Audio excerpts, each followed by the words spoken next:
sense that he had a chance there. Big game, and an even bigger game to conclude the 3-minute portion. The bullet is going to be one of the most epic match segments I think we're ever going to see.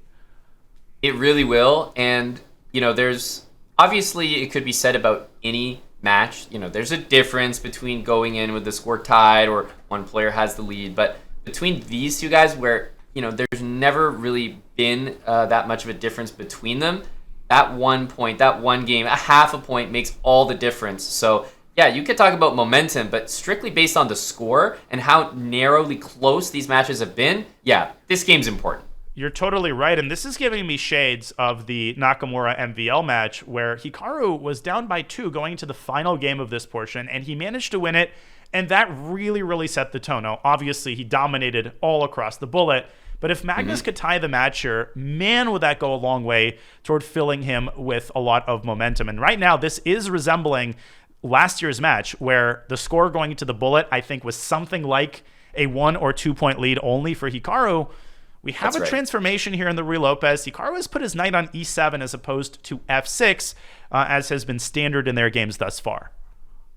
Yeah, and also the trade on e5, I think the position last time we saw this featured, some rather strange like knight a5, b5 sorts of positions. Instead, this one is much more calm all around. And I think Magnus is probably happy here with a stable position that he knows he could not be worse in, especially as the final game in this segment. It feels like a position where if you want to draw to go to the bullet, Nakamura would certainly acquiesce. So, Magnus's game to play, it looks like.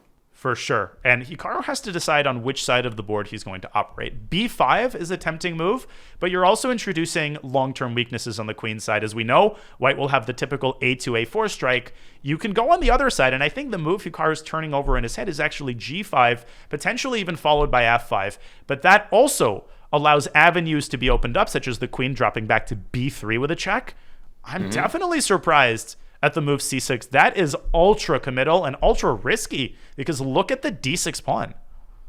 Totally. Yeah, this immediately makes me think of like the direct approach. Rook d1, the pawn is loose and pinned, so the queen has to sidestep, but it introduces options for white to play queen b4, bishop g3, e5 with the right amount of pressure on the e7 square. This can turn very dangerous and some really basic moves that Magnus needs to play, right? These aren't like, out of these world moves. It's like rook a d1. Let's go. And I'm surprised he's not playing them. He's taking a large chunk of his time here.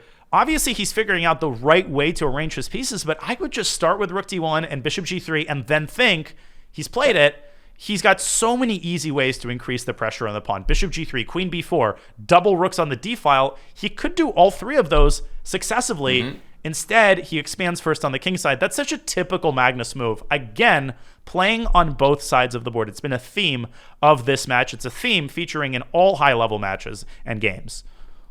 Yeah, and this actually not only maybe has the idea of h5 in the future, but it really restricts black from that g5 idea. g5, f5 no longer exists. There's no g5, knight g6, and black could maybe try to play for the e5 square. So the knight on e7 is restricted. Maybe it's going to be reduced to knight c8, which is purely a defensive task. And knight c8 relinquishes the grip on the f5 square. So Magnus perfectly timing the move h5. Hikaru doing everything possible to avoid playing g5 and allowing that knight on f3 to sink its teeth into the delicious f5 square. I think you have to go g5, though. By hook or by crook, you have to keep the f5 square protected. And after white plays knight d4, the problem is that the rook loses contact with the d6 square, so black actually can return to e7 with the knight. Hikaru still holding on.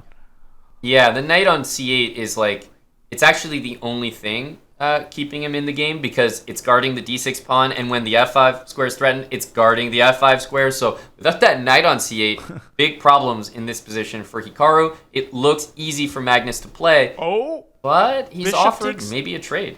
And Hikaru could have snagged that knight off the board. Now he doesn't have that chance anymore. He also could have tried d5, but I think Hikaru is actually comfortable with this pawn structure. He's telling himself, Magnus is burning a lot of clock, and he hasn't found a way to win the d6 pawn yet. Let's just kind of keep the status quo, and maybe Magnus will overpress.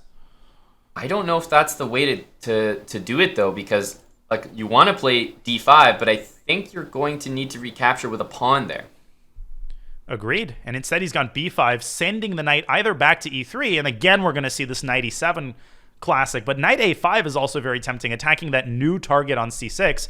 That's a more Magnus-esque move, I think. No, he drops back to e3. Okay.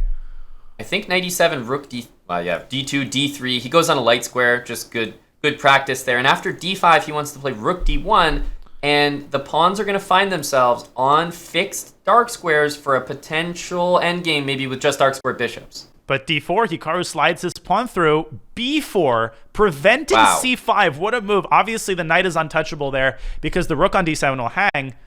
And Magnus keeping the status quo here with a3. He could have taken a5, but I think he's trying to surround the d-pawn with the move knight e3 to c2, which is a big threat, by the way. Yeah, and the moves here that are possible, knight d5, just to showcase the pure insanity of how many things are hanging in that position. f5 has a similar idea. Knight c2 there would have picked off the d4 pawn. I think that was a big miss by Magnus. He takes the pawn on f5 instead, but Hikaru's rook could...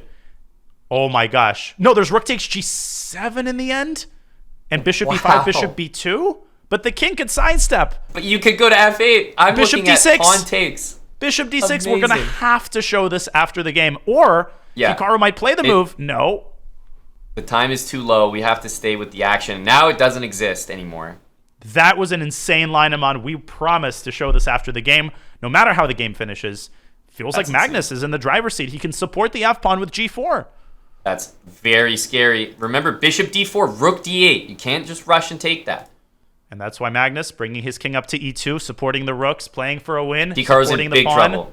Big trouble. Yep. Also on the clock, he's got 7 seconds and so many weaknesses to defend here. Yeah, the king is going to be improved, maybe all the way over to b3. BC. Just take it and take it.